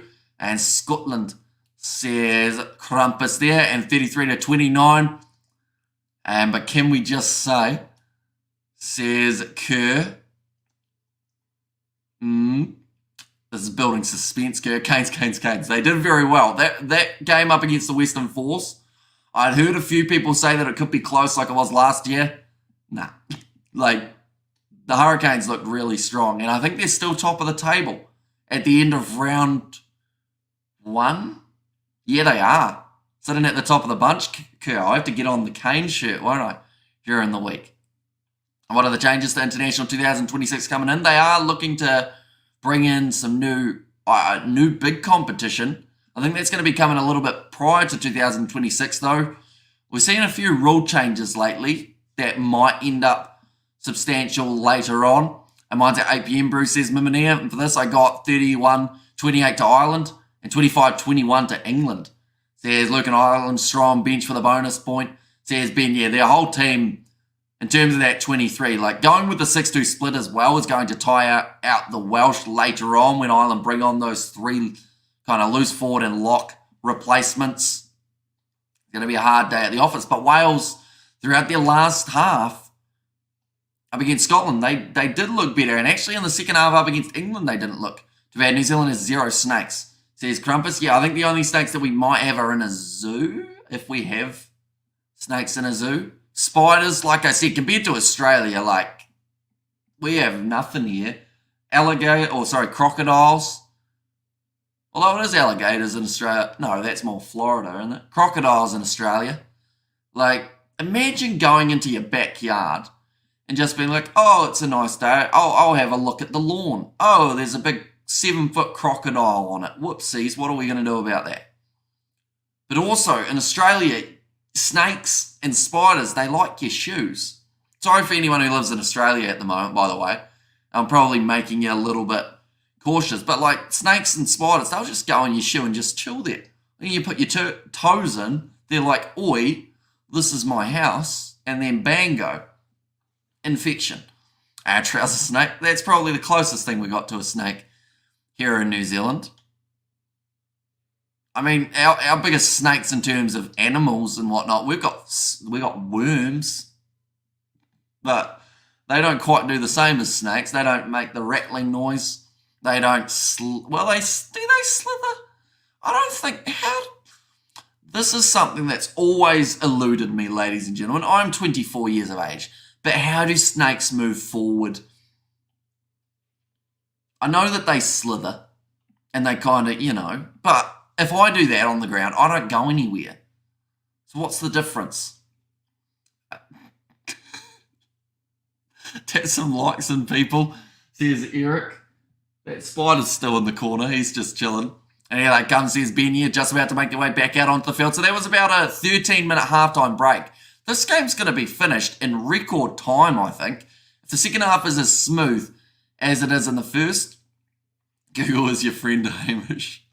It is, but Google can teach you so much, can't it? I feel like I'll be here all day. And thanks for the update, Hamish, regarding first half. I'm busy hosting a 79th birthday party here at the Barn Inn in Wellington. Hope Scotland do well, says Bruce. So hopefully the party is also going well for the 79-year-old. As snakes move by air, says Luke. And also just saw an ad for Cadbury cream eggs. I missed them, and I'm glad I can't get them in Turkey. Too bad for the teeth, says Brian. But Ireland now making their way out of the tunnel. Cream eggs used to be great, although they have shrunk a lot. Like most things. Like, seems to be that biscuits are getting smaller, or cookies, or what else do people call like biscuits? Because in America, a biscuit is like a scone here. What happened with the guitar? You had strings broken, says Dennis. Oh, the strings were very out of tune. It's currently in storage, the guitar, so I haven't practiced it in quite some time. I'm terrified to go to the TMO after the shambles the other week. Hence, game is flowing better, says Kerr. Yeah, and I hope that that is the case for Scotland, England as well. Because if there is any sort of TMO, I guess there's one word for it, and it starts with F, and then "ere" is the way you end it. But, like, yeah, if there's any sort of problems like that, like, people are going to be pissed. I would say lift and drop the body, says Eric. And they're already Tyke Burn, first run of the half, and Ireland have already had themselves a line break. I believe they had 4 throughout the first half. Now big wide cut-out pass. Goes out wide. Bundy, he doesn't often find himself out on the wing, but Ireland making meters for fun. So what's your prediction, Kerr, for that next game, by the way? Are you back in Scotland? I think you'd be back in Scotland anyway, but is your score prediction close? Or are you saying that someone's going to run away with it? Going to be kicked in behind from Jameson, gives him Park. Now Cameron Winnett. Haven't seen a huge amount of him. Nicely taken by Cameron Winnett. I think that Jameson Gibson Park didn't fully commit to jumping up for that one. Aaron Wainwright, he came alive in the second half of this Scottish game. Now quick hands, Adam Beard almost getting the space, but Robbie Henshaw stops him. Williams on the halfway line. Gets it away to the skipper, Duff Jenkins. And a bird is a snake. Is it? I wonder if Google would tell me that. I know that some snakes eat birds, which is pretty impressive. It's going to be kicked downfield from Ireland. Towards the 22, Cameron Winnett at the back. Longest kick distance was 55 metres. And this one, that was more than likely off James Lowe. That's going to be the penalty against Josh Van der Flair for not rolling away from Andrew Porter. Now quick tap taken by Thomas Williams. As the Rugby Championship and Six Nations combining? Not necessarily. I believe they will still have their individual respective competitions, but there will be a little bit of a combined, like, bigger competition type thing. Oh, double blow of the whistle here. Ireland might be in trouble. Not moving away. Referees having none of it. Okay, if you want to go for the ball, you go for the ball, says the referee, not the man. Has Sexton scored 2 penalties yet? Have him to wrap up. And for me, Sexton's not playing. He's retired. But Crowley's got 1 penalty. Depends on mentality. England aren't bad. But they are not the finished side. Borthwick is still tweaking and building. Scotland should walk it by 15 points minimum. But just need to play and not think, says Kerr. And, like, that's the thing. Scotland's backline, combined with the forwards that they've got, like, they've got the players to do well. And, I mean, to be honest, they should be sitting 2 wins from 2. I think a lot of people would agree in that regard after seeing what happened in that second game up against the French. Like, they have got the potential of going deep into the Six Nations, sitting probably 2 is the spot that's available now. They'll have to take down England in this game, of course. It's going to be a good one. Only 1 hour, 30 minutes away, ladies and gents, and we will be live on the channel covering that contest. They're looking at the 10 Nations comp. 5 from the Southern Hemisphere, 5 from the Northern Hemisphere. Says Blues, Nate. We are just seeing the clean out from Tyke Byrne. Wales, like they said, he's playing the man, not the ball, so that is why it is considered as a penalty to Wales. I mentioned about how smooth flowing first half had been. We've just had our first stoppage of the second.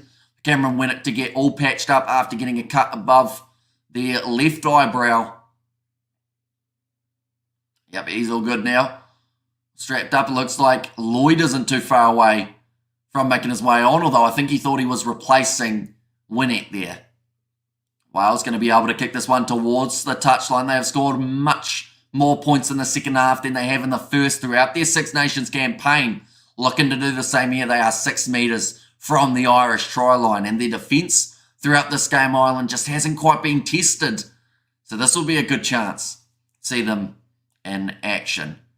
Elliot D throws that ball and nicely taken by Wales. That is a brilliantly well set rolling maul. But Ireland stopping it from marching. I've been told to use it once.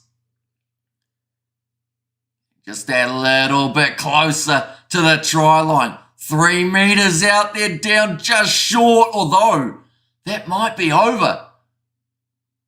I think the referee's looking for it.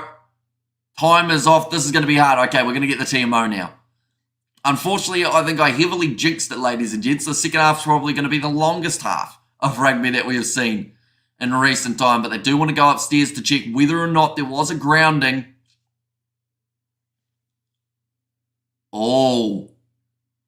Okay, green 5, Tyke Byrne. His discipline has been poor in the second half. Carl Dixon said he's clearly changed his mind. So this is probably going to be a yellow card for Byrne, and maybe even it becomes a penalty try.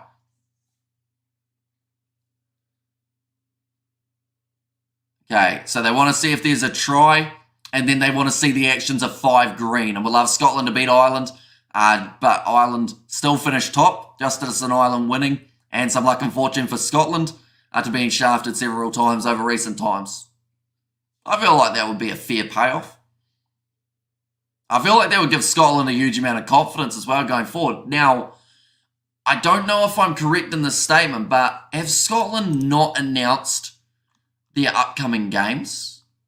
Because I know that we're seeing Ireland play South Africa and New Zealand. I don't know of who Scotland have got, though, in their upcoming July internationals. Do you know, Kerr, or anyone who is watching? Have they announced it? So I know on my app that I use, they haven't got it there.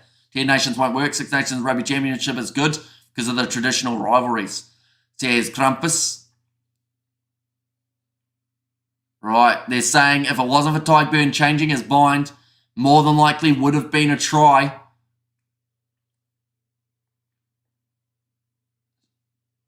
So he's changed the bind. I think that this is going to be a penalty try and Tyburn is going to the bin here.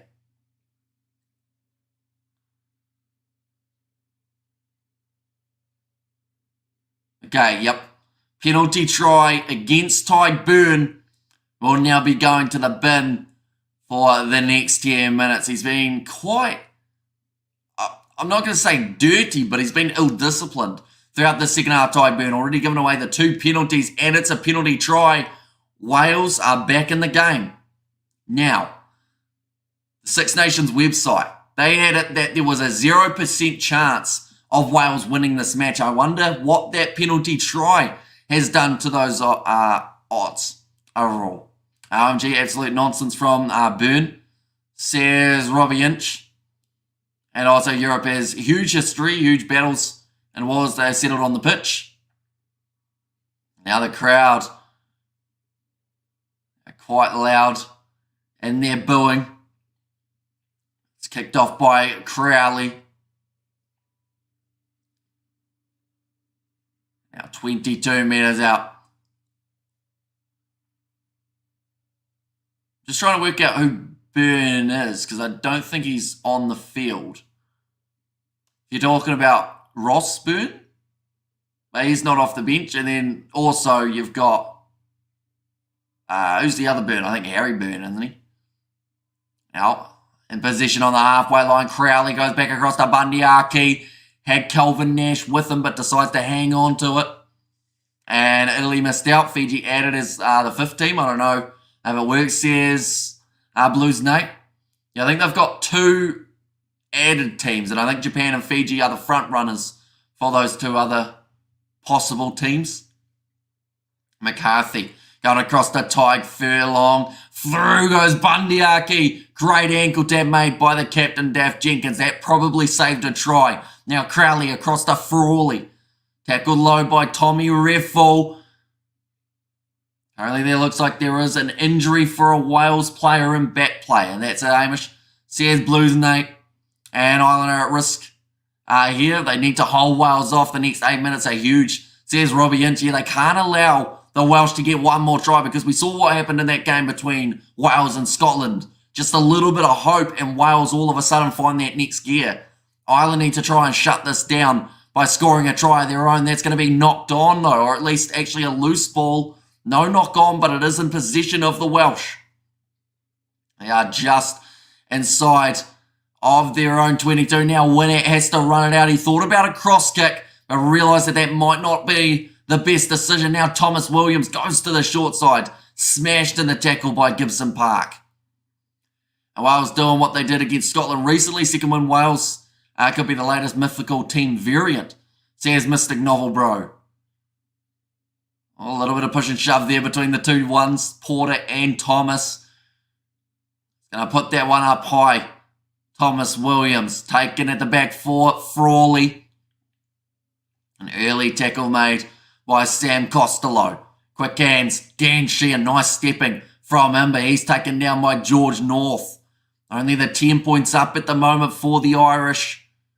Certainly not the gap in the score that they will be after. They want that bonus point. They need 2 more tries to be able to do so. Now Frawley. In fact, it's going to be Crowley this time. Trying to go through the gap. Up to the halfway line. James Lowe back in the pocket. He will go for the kick. Trying to lob it over the top of the defender. Winnett was there ready for it. And the spider you named, it's called a Lampona. That's a too fancy name. We call it a whitetail. Just because it's a lot easier. And good call, says Blue Snake. Thomas Williams. Kicking it back downfield. A little bit of a kicking battle taking place at the moment. Another step there from Frawley. How is Prendergast playing? He is not. At the moment, they have got Peter O'Mahony, Josh Van den Fleur, and also Caelan Doris as their loose ball trio. Big kick in behind for Wales. Huge chase from Wainwright. And now they do have to kick this one towards the touchline. Crowley has not found touch up to the halfway line. Wales currently winning the territory battle. Williams goes across to Cameron Winnett. Rush defence on him by Dan Sheehan. And then Flair, very well not to play the halfback. Elliot D back up to his feet as another crack. Williams back across to this left-hand side. Another step. George North. I think this is almost his first full touch in this game. Tompkins. Bit of a late shot put onto him. Someone's boot's fallen off. I'm not too sure whose that is. George North. Oh, it was his first run and he looks like he's a little bit wobbly. Get him back to his feet. Little chip in behind for the Welsh, but it sits up for Gibson Park. This is a long play at the moment. No one really putting the ball into touch now. James Lowe going for the 50-22, but it's gone straight down to Cameron Winnett. Goes around James Lowe. Great step from the youngster. On the halfway line currently for Wales. Quick hands gets it to Azarati. I believe that yellow card is almost going to be over. Only another 3 or so minutes remaining. Our white to Rio Dyer for his first carry of the game. This is great phase play from the Welsh. Oh, that's a knock on. I jinxed it. I apologise to anyone who's going for Wales. And good call. And will help them out in the future of Fiji's rugby. Says Blues Nate. Someone was speaking about that spider. He is now left. I don't know where he has gone. Or she. We can't assume the gender of the spider. That gets you in trouble. 48.5 minutes down. Jameson Gibson Park rolls this one back. Ireland will be looking to use up as much of this 10-minute period of burn off the field as they can. Varnage is now over. Fun fact, the females are bigger. That is a fun fact. And damn bigger, George, WGF are you doing? Says Mimanea. Dan Bigger. He's not playing either. He's also missing. Johnny Sexton and Dan Bigger, two men who were very important for their two sides, are missing, of course, due to retirement, but they've still done... Oh, McCarthy's through, but they've still got very good young replacements for these two sides. Now back across Bundyaki, taken down by George North. Does very well to stop the chance of an offload. Now Gibson Park goes off to Crowley for Wales. This would definitely be disheartening. They went through all of these phases to then concede to the Irish when they are first on attack. Frawley going for the cross kick. It's found the hands of Calvin Nash, but great low tackle made by Rio Dyer. The females normally eat the males after a copulation, so it's probably a female, says Stefan. It's a bit of a kinky thing, isn't it? Eating. It's weird. Please cover cricket match, bro. Says Saline. I know that the Black Caps are going to be playing. We are going to be covering, I believe, the sevens during the Black Caps match. Spider changes account and forgets to change his personality. Says Blues Nate, but the penalty now goes to Wales. It's going to be for a neck roll against the Irish.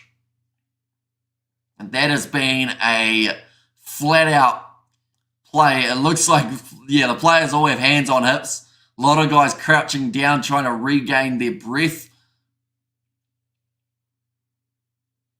Right, looks like Josh Van den Fleur is going to be coming off the field for a head injury assessment. So while he is off the field, Jack Conan will be making his way onto the park. One of the 6-2 split that the Irish have got. You hit it low, says the Blues Nate. Oh, the smart mouth guard. Now, there was controversy about the smart mouth guard in the Chiefs versus Crusaders game, because there was a moment where the mouth guard decided that a player should have gone off when the player didn't feel like he should have. And I think he passed his HIA, but something else that they're trying to do to make sure that concussions are not something that happen often throughout a game. I know the Spider is gone. Spider look big. Spider's back. He's just up there. He's decent size, like probably about that in terms of like span of the legs. And up the valley, maybe it's only certain species, but it does happen, says Stefan. Lucky it's not humans, eh? Imagine that. That would be a bit weird. Now 29 minutes remaining. And Ireland are back to 15 men on the field. Tyke Byrne returning from the bin. They have got James Ryan, who they could use off the bench. Might not be a bad option at some stage soon if Tyke Byrne's discipline does continue to let him down. Oh no, sorry, he's still off the field. He's still got just that little bit longer, maybe about a minute. It's going to be the penalty for Wales, dragging the man down in the air and actually closing the gap as well against the Irish. And just rolled in the door, Scotland versus England result. It is the next game, taking place in 1 hour, 15 minutes time. Be sure, keep an eye out for that one. Sorry for Prendergast, but Crowley is. The Irish offence. Or the offensive is missing Sexton. Well, that's the thing, like, their other games so far throughout the Six Nations, they've looked absolutely fine on attack. And this game early on, I think they've looked fine as well. But just second part of that first half, as well as now, they just aren't quite getting that next gear that we would normally see for the Irish. All right, we have got a stoppage here. Andrew Porter now calling the shots for the Irish, but it's thrown to the front. Good quick hands from Elliot D, as well as Gareth Thomas, and they are now in possession here, Wales. Adam Beard, pop pass up to Alex Mann, who almost ate a knee to the mush. This is Wales' chance. Thomas Williams goes off to Aaron Wainwright, offside advantage against the Irish again. Thomas Williams goes off to Elliot D. Here the Welsh supporters starting to get behind their side as they realise that Wales have a chance of getting within 3 points. Now Thomas Williams back to Nick Tompkins. Tries the cross kick. Awkward bouncing ball. And it's claimed by Frawley. They'll go back for the original penalty. THC should have an under-20s comp. And non-binary Spider maybe. Says Fluffy in there as well. 27 minutes remaining. And Wales are, I feel like they're one penalty away from Ireland maybe getting a second man sent to the bin.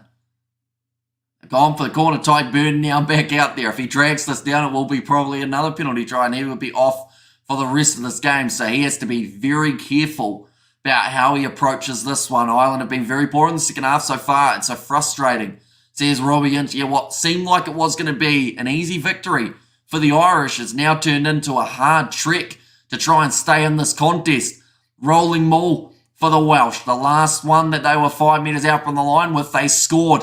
And it looks like the chances are pretty high. It's been dragged down by Peter O'Mahony. If he's done it legally, Ireland have got the ball, and that is a certainty now with it sitting out the back. All right, you lost me on that one, says Robert.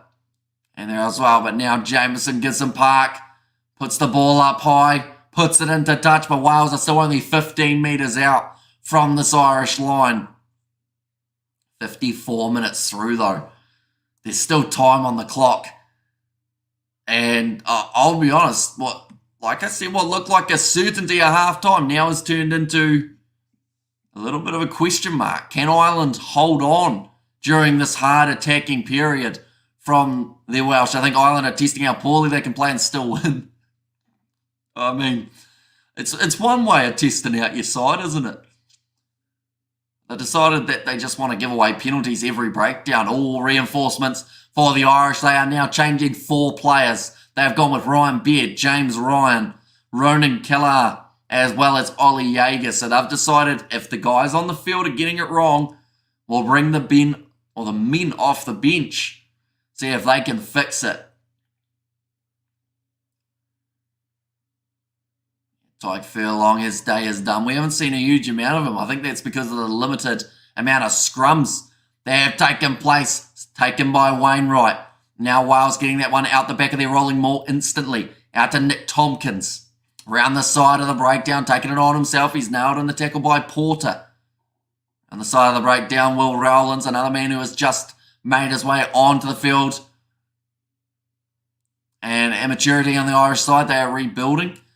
Not really. They're still pretty much their strongest lineup to a certain extent. This Welsh side a lot younger, of course. And the Welsh probably got some inspiration from the Spider, says Morne Lagrange. That Spider's still moving around. He's been busy all throughout the game. Now off the back, wrestle backwards, Dylan Lewis. On the side of the breakdown once again for Wales. 10 metres out, and they are looking for another try here. Ireland's defence is held up pretty well. A short pass. 11 phases in a row. Thomas Williams goes back across to the right-hand side to Will Rowlands, who is again driven backwards. Thomas Williams goes to Wainwright. And this for Wales is about not throwing this position away. If they go for a cross kick and it doesn't work, it's going to end up in that scenario. It will probably cost them position and a chance of scoring. Just phase after phase is how they'll get the job done. Eventually, Ireland will give away a penalty advantage, and then that is when you go for that cross kick or some sort of set play in your back line.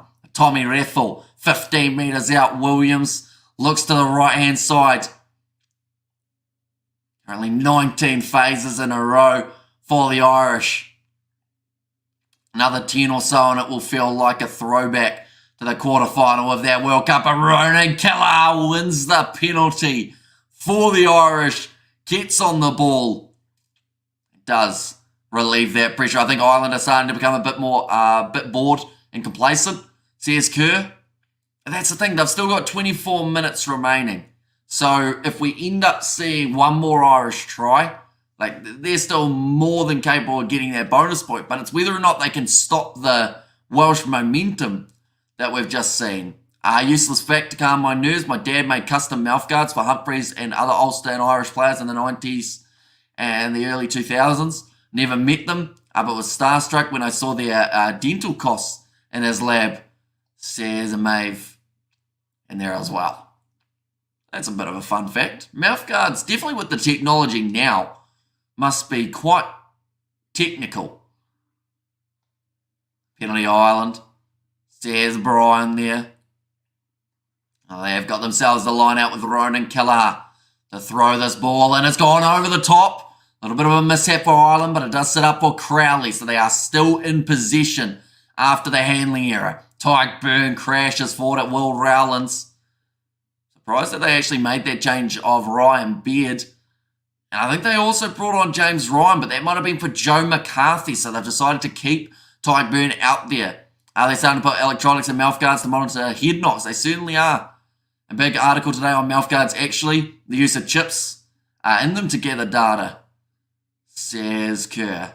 But yeah, I know that in the Crusaders versus Chiefs game, there was a bit of a debate about the mouth guards. But of course, they're just trying to work out the best way of keeping players safe, stopping them from playing with head knocks. Of course, the medics normally do have the say in terms of if there's a player who's looking a bit shaky. Playing advantage, no arms tackle by the Welsh, and great attacking run from Ronan Kelleher. Now Crowley goes across inside, ball from Robbie Henshaw to James Lowe. Another offload to Gibson Park. That looked close to forward, but the Irish only 2 metres out from the try line. Now Ollie Jaeger plays half, goes to James Lowe. Crowley, beautiful hands from the Irish, but they are still not over the try line. Look for certain that they'll be able to get over it with their little pop passes that we were seeing. Now Andrew Porter doesn't get there. Said his name like he was scoring. He missed out. Now Crowley hits an open space. Bundyaki doesn't pass. He scores the try, and he bloody well had to because he had 3 men on his outside, but Bundyaki crashes between the posts. We have good there. Fun fact, AI soon replace all rugby games. Says Mimini, and also Fiji, Japan, Samoa, Spain, Portugal, Georgia, Romania, Namibia, and Chile should have more tests against top teams. I agree. I feel like the new inclusion of a 12-team tournament is actually going to hurt those smaller teams because they won't get as many opportunities to play big sides. Esports are the future, says Krampus. in there as well. I remember when they were trying to get Rugby Challenge esports going, and then they realised how bad of a game Rugby Challenge was. So then they decided, no, we won't do that. Okay, we just got the last warning, I think, from the referee again. And our mate saw doubles. Those twins blamed McCarty, wasn't me. And gum shields. And Bundy, the steamroller, is always a wonder to watch. Says Mystic Novel, bro. But lining up this kick now for the Irish. But like I said, Wales have been on attack for so long. Just to have Ireland score the try. Aki should have been an All Black. Says 1, 2, 3 MS. Could have been, but he's now an Irish international and he's been doing extremely well for Ireland. And I feel like at the end of the day, if you qualify for certain teams and there's the opportunity there, you should take it. If that's what you want to do, that is. Oh, hang on. No try from Bundy Aki. They're going to start with the scrum, as the referee has just said. I think that's for the forward pass. Yeah, it's a knock on from Robbie Henshaw. The ball travelled forward. It's going to be no try, so I take back my statement, ladies and gents. It is still 17 points to 22. Oh, sorry, 17 points to 7. I play 4 up front, ultra attacking, and only 3 at the back. With a sweeper keeper. Nobody can beat me at FIFA, says Krampus. Going to be called as no try. The crowd are not happy. Number 2 and number 1 for red. Both being taken off. The changes made by Andy. Been great thus far. Ireland are way more settled now. After all that pressure from Wales. Shows the class of Ireland. Says Robbie Inch. But of course still just the 10 points as the lead now. No try, says Brian. Elliot D has been taken off the field. Replacing him Ryan Elias. Also in the front row, Corey Dimachowski is going to be out there for, I think it's for Gareth Thomas.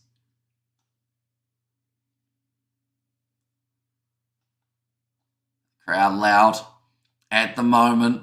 5 metres from their own line. Wales, they are surviving, I think is the best way of putting it. They are in a tough spot. Probably need to clear this ball as soon as possible, but we have now got a scrum reset. A little bit too much movement. He blows his whistle a couple of times. Imagine being pressured by Wales. Says Mimini. I mean, Scotland had it. We saw it that England had it.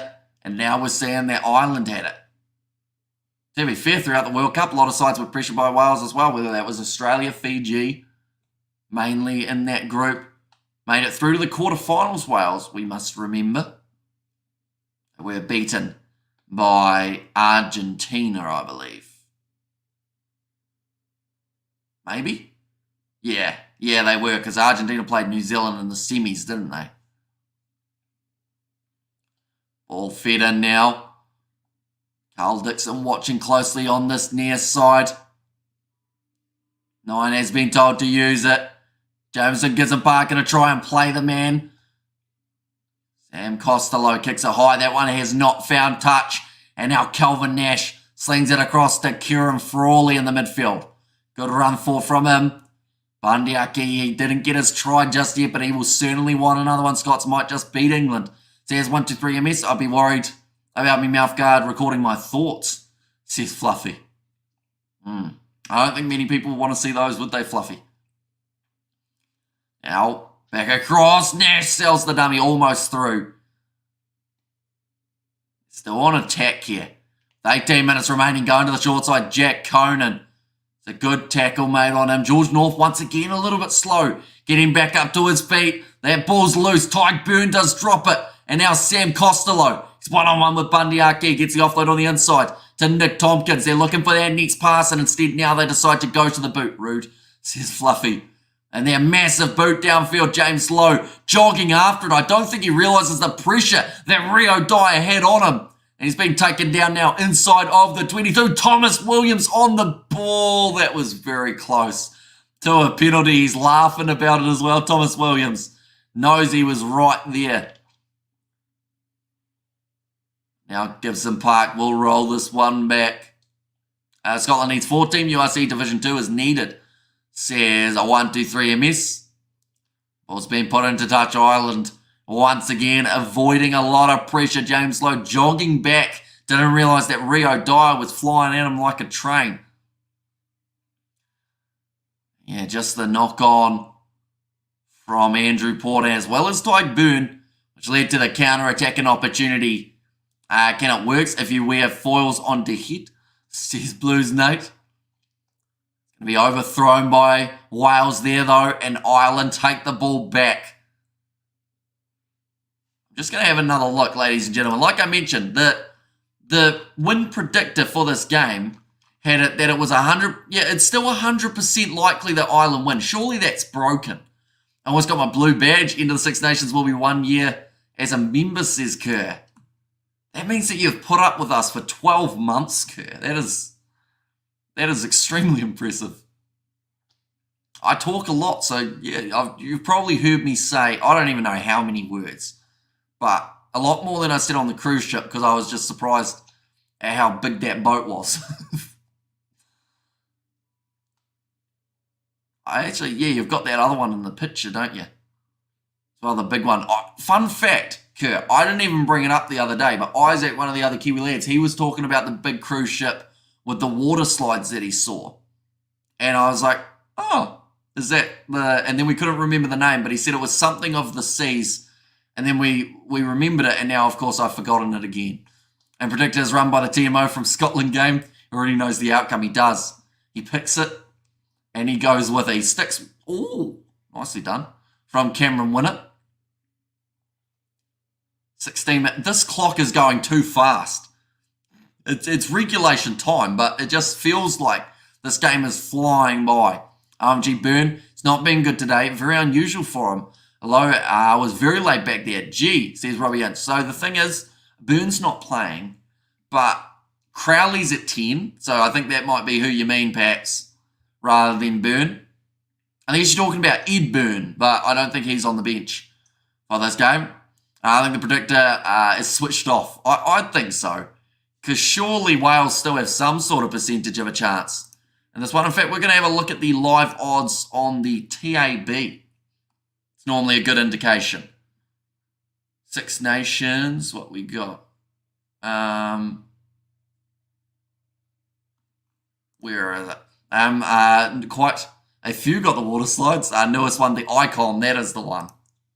It has a lot though. It's a $26, $31 underdogs, Wales are. That's quite a big amount, but you think that maybe Ireland still got a try left in them. Jameson Gissenbach going across to the left-hand side. And when did you go on that cruise? It was probably 2 weeks ago, somewhere around there. Early February.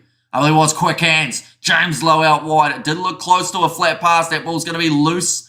It's cleaned up by Robbie Henshaw. What about the Sharks? Says Fluffy. We talking about the team or in the water? I think Moana will beat the draw this year. They've got a decent chance. They actually look decent up against the Highlanders. Moana Pacifica, that is the penalty going the way of the Irish. One of the Welsh players scooping that ball back. You are not allowed to do that. And try thinking of something random, and sooner or later, the thing will be recommended on YouTube. Creepy. Says Krampus. Now Crowley. Going to be kicking for the corner. How do you get back in the boat? Well, if you fall off a cruise ship, well, first of all, you'd fall a big distance. Where did you go? I'm still here. Oh, on the cruise ship. We didn't actually move. We were in port, but we went to Port Chalmers to get a bit of a tour of what was a very big cruise ship. I do have to say, I feel like we saw a lot of it, but we didn't take in everything that was on there just because there was so much. There were pools and courts and arcades, pubs. Well, yeah, there was a sports bar on there. There was that much on the boat that you almost forget how much there is on it. Oh, no, after the water slide. No, the slide goes off the side and comes back on before the end of it. Nice run forward. This is close. Another advantage. Now only a few metres out. Kieran Frawley goes through, and this time the Irish tick off the try that they've been wanting for quite some time. That should be enough, I think. But it's hard to say because you just never know. It's been happening to people for ages, says Krampus. And Penalty Island, says Brian in there. Happens on ucorn.com too, says Kerr. And what seems a waste of ocean, says Fluffy. Oh, so you're saying the water slide should just go straight into the water? I mean, health and safety might try and say otherwise. I feel like Kerr will be able to tell you why they aren't allowed to put their ball in touch. You think the Kiwi lads are pro-Wales? Says Garrett. I mean, I'll give credit where credit's due. Wales have looked like the strongest side throughout the second half, but that was a brilliant try from Frawley with the flat run. And I think everyone already knows that Ireland are winning the Six Nations. Like, I predicted it from the get-go. I predicted the Grand Slam. So if that makes me pro anyone but Ireland, then I would be very surprised. And Frawley says, Brian there, like playing rugby in your garage. It's a bit of a... Yeah, I guess that's a point. Now, nicely taken by Jack Conan. The bench changes from Andy Farrell. The replacements have really had their own impact, making the 4 changes all at the same time. There goes Ronan Kelleher again. Gets it away to Ryan Bear, the Irish. Looking to score again, but he's just messed up the pass to Jamison Gibson Park. Another head injury assessment. This time, Gareth Thomas is the man being taken off the field. Ireland versus South Africa going to be tasty. Another offload on offer for Beard, but he's knocked that ball on. We'll love to see a bonus point for full time, and that's the thing. If Ireland get the bonus point, they still have the potential of finishing the competition as the maximum points. If they don't get the bonus point here, though, they cannot do that. And what activities did you do on the cruise ship? We went on a tour for a start. We also went in a basketball court for a little bit of time, played a bit of mini golf, because somehow they have that on a cruise ship. And then also got a bit of lunch. The buffet was huge. Big room. I only had pizza and chips and whatnot, but it was good. And then, yeah, we just got to see just everything that they have on offer. Well, not everything, but a lot of what they've got on offer. 11 minutes remaining in this one. Another team huddle for the Irish. I see that Stuart McCloskey is now on, and James Gizabark has been taken off. That is for Connor Murray. Ryan Beard, though, since making his way onto the field, seems like he's had quite a bit of an impact. And Ireland have been far from the best team today. Here they are comfortably ahead. It's a sign of a class team. Says Robbie Hitch. I mean, they've had 126 carries compared to Wales 83. That is massive. And meters made almost double with 691 compared to the 388. Gentlemen's Club on a cruise ship. I don't think this one did have one that I know of. I don't think it did. They had a couple areas that were I guess what you'd consider clubs or hangout areas, as well as theatres and whatnot. 10 minutes remaining. Feel like pole dancing would be appropriate. Only in my cabin, says Kurt. No mermaid dances, says Justin. Could be an idea for the future. And Ireland are still finding their way with the retirements. Says 123MS. Yeah, they were going with a very similar side all throughout their Rugby World Cup, and I feel like that helped develop the chemistry that now this side is able to play with. Crowley coming in at 10 was a big change, of course, after Johnny Sexton, but it's still a very good change. And he's being effective. Ball is fed in now. That's going to go down. Penalty goes the way of Wales, who will still be looking to try and close out this game being within 7, which would mean that in every game that they have played, they have received at least 1 point. But they wouldn't have received a victory. Andrew Porter not too happy. I should mention the next game that we are covering. It is it's not Wales, it's Scotland versus England. We will be starting that live stream in 40 minutes' time. And Wales have done very well, probably the first real competition for Ireland in the Six Nations, says Brian. And yeah, they're the only side at the moment who have kept Ireland from scoring 30 plus points, and the only side to stop Ireland from scoring a bonus point. But there's still time. Aaron Wainwright claims that one. Now Kieran Hardy going across to the right-hand side. Tompkins goes to North. was looking up rather than looking at the ball, so the penalty advantage was in play, or sorry, the knock-on advantage. Kick downfield from Frawley. What are your predictions on Scotland versus England? I'm going Scotland 25-22. Keeping it below decks. A scurvy sea dog, says Fluffy. And I hope Scotland get the job done tonight, says Justin.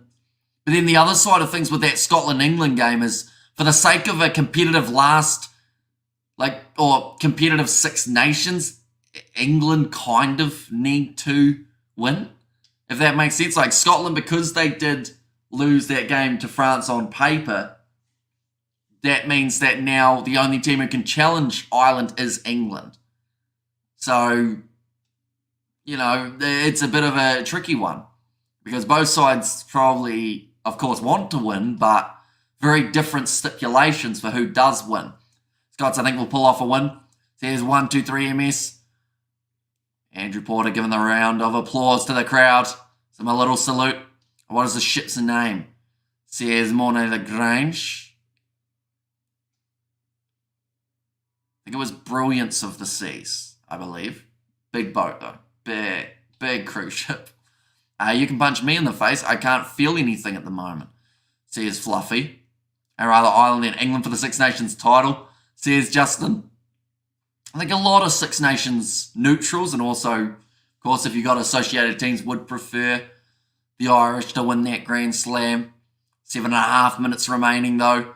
Still chasing the bonus point. Andy Farrell will be a bit frustrated that we haven't seen that fourth try as of yet, and it is currently a scrum fee for Wales.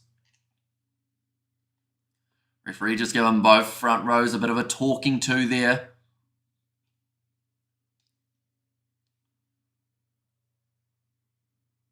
And why you did too much Colombian, didn't you? Says Krampus. Kieran Hardy. With Wales about 38 metres out from the Irish line. Wales in all of their games have been close. If they scored 2 tries, they would lose this game by 3, and that would actually continue the trend of losing by 1, 2, 3. Which means the next game would be lost by 4. That trend continues, but Kieran Hardy going off to the right-hand side, which is the thinner of the two. Now Kieran Hardy fends James Lowe on the back of the head because Lowe was facing the wrong way. This is a little bit of a strange scenario. What is a Grand Slam? Winning all your games? Yep, exactly right. So if you pull off the Grand Slam, you receive an extra 3 bonus points. A nice spin for Dylan Lewis. When it comes to Ireland, the chances are higher for Scotland to beat them than England. It would be better for Scotland to beat them both. But Ireland still, ball on the outside. Ireland still win the Six Nations, but no Grand Slam, says Kerr. Yeah, it would do a lot for Scottish rugby. That is for sure. And interesting, says Al Rook. Now Kieran Hardy, counter ruck from Jack Conan, illegally done. Another penalty, playing the halfback. Quick tap taken by Kieran Hardy. Needs some backup though in the breakdown. Has just received it. Another advantage in favour of the Welsh. I think that Ireland won't be too far away from having another man sent to the bin, just like Tyke Byrne was earlier on in this half. Still 6 minutes remaining. Right, someone's going to the bin. That's about 3 advantages just out from the Irish try line. Azarati looking for it. In fact, it's the replacement for Azarati. Dylan Lewis. Back off to the right, short ball. Tompkins gets it away to North. Thought about going for the offload. Now Kieran Hardy pop past to Tompkins. Doesn't have a lot of go forward. Did have a standing start. Yeah, no, that's not good from Tyke Byrne. Just drives straight through the middle of the breakdown. Slows down the play, though. Got to be careful doing things like that. Definitely because he has got the yellow card to his name, Aaron Wainwright. In fact, this time it's Dylan Lewis again. They are just short of the try line. Almost through was the big man. On debut, riffles there, but doesn't get over. They are this close at the moment, the Welsh, and they are throwing forwards at the line repeatedly. How much are Wales paying the ref? Not enough, because if they were paying him, they aren't doing a good enough job. Wainwright, that looked like the ball was on the line. It's another penalty advantage. And I mean, they got penalised 9 times throughout the first half, Connor, compared to the 4 of the Irish, so they paid him. They obviously got the currency wrong. Now 3 metres out from the line for Wales. They're up to around 10 phases currently being put together just out from the try line. Round the side, Reffel gets held up. Goes to Nick Tompkins, who sells the dummy and is also ripped down. Burns steals the ball. Double blow of the whistle. There's going to be a yellow card here for the Irish. How many tries do Ireland have? They have got themselves the 3. If they want the bonus point, they need 1 more, but they've only got 4 minutes to do so. 3 penalties in a row. Going to be the yellow card. Who's the unlucky man who was not 10 metres? It's also an HIA that is about to take place, but James Ryan, the man who will go to the bin. And Rugby World Cup should round robins and buys for Tier 1 nations. That they is less whitewashing, says 123MS. True, but then you also end up with mismatches in the playoff games is the only thing. That could end up with, rather than a whitewash in a group stage, you'd end up with a whitewash in a quarterfinal, which I don't think anyone really wants to see. They want to see those games be close. If you think that ship is big, you should go to the Queen Mary 2. That ship is enormous.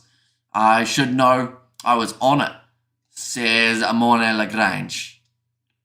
You know, the icon of the seas is probably right up there. I think I might be going on that boat. Don't quote me on that. That is pretty much completely up to Kerr. Or if I go and buy a ticket for a cruise at some stage, which I think I will. I think I got the cruise ship bug. Not like a disease on it, but the wanting to go on one again. Hello for our lad, says Brian. Very close to the line again for Wales. This is great defence from Ireland, other than the 3 penalties that they conceded. Wainwright held up there, just short. Ronan Killer has done brilliantly, and they hold up the Welsh attack. Brian A. from Ireland, says Connor. And I'm going pub, says Crumpers. And of course, the next game that we are covering is starting in 35 minutes' time. Worked on cruise ship for years, says Arvanja. And there as well. You've probably seen a lot of the world. That's the thing. Like, it's not just the fact that you get to be almost on a moving hotel, but you also get to see all these different ports, all these different places around the world. And Ireland's defence is very impressive. So where's your favourite place you've been, Vanja? Or Vanja? Hopefully I've said that correctly. Do let me know.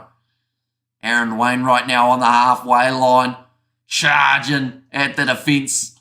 Didn't quite break his way through. You could hook up with a wealthy widowed sugar granny. Be set for life. Due to the average age of guests, you never get back to port with the same amount of people. And Papua New Guinea. Okay. Nice. I think it's quite well set up in Papua New Guinea, isn't it? In terms of the port area. I'm back across to the left-hand side. My mates and I used to smoke the devil's lettuce and YouTube cruise ship fights. Says Justin, held up brilliant defence. It was. Ireland have looked strong throughout this game. That is a big shot from Stuart McCloskey. And the penalty goes the way of Ireland. They have got 2 minutes remaining. And they have got a good chance here of being able to walk away with the bonus point. Wales have done so well up to this point, but they might end up letting it all slip away right at the end. And Papua New Guinea, says Blues Nate. PNG, very good with their rugby league, of course. Kick hasn't quite gone as far, maybe, as the Irish would have liked. But now with 90 seconds remaining, Bundy Aki gets the Six Nations player of the match. He didn't score any tries, but done very well. And cruise ship fights aren't as good as funeral and wedding fights, though. And where will Ireland be when they win? They'll still be first place, of course, because of those bonus points that they received throughout round 1 and 2. England will be trying to catch them a little bit, but they won't be able to do it this week. It would have to be in that game between Ireland and England, which is the next one for the Irish. Now the rolling ball goes. Going to be dragged down by Wales. Was legal, though. Hamish needs a heroic dose of trend to get jacked before becoming a toy boy. I don't think I have plans of being a toy boy anytime soon that I know of. And that's all, folks. Happy weekend, says Dennis. And of course, we've still got 2 more games of the Six Nations, including the England versus Scotland game. But for now, Ireland have 30 seconds to score the last try of this matchup. Tommy Reffel looking for the turnover, wasn't able to get it. A knock on here would end the game almost. Connor Murray does well. Looks for the offload again. Gets it away to Cian Healy. Up to 7 phases for the Irish. Can they get the last try? Frawley out the back line. Space opens up. James Lowe out wide. Well, you wear hot mum's apparel, says Mimonier. Wait, so you're saying I wear the clothes that a hot mum would? I feel like that's, in a weird way, a compliment, but it's also not a compliment. Now our high Bundyaki, one more to Cian Healy. Ireland up to 10 phases in a row. Wales, good discipline here, not to end up conceding a penalty as of yet. South Africa has 4 tugboats tied together, says Mystical Story Bro.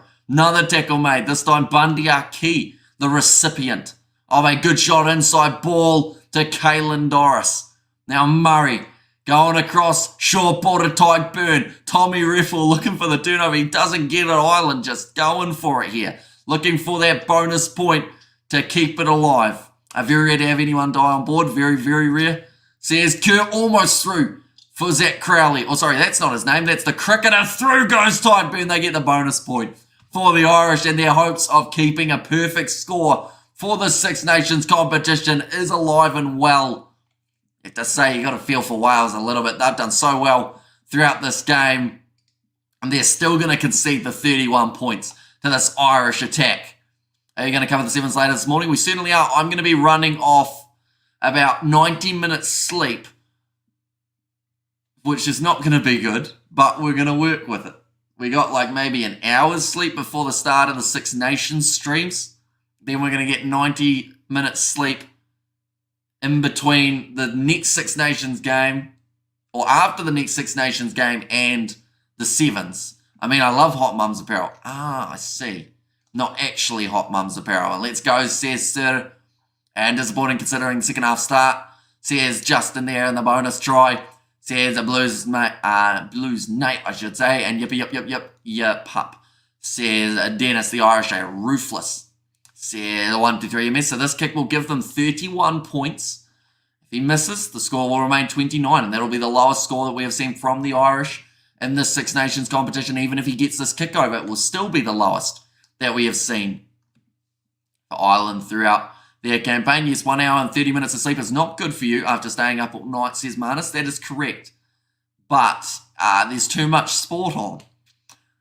And that's a clear sign the Irish don't take Wales seriously, says Kerr. And there as well.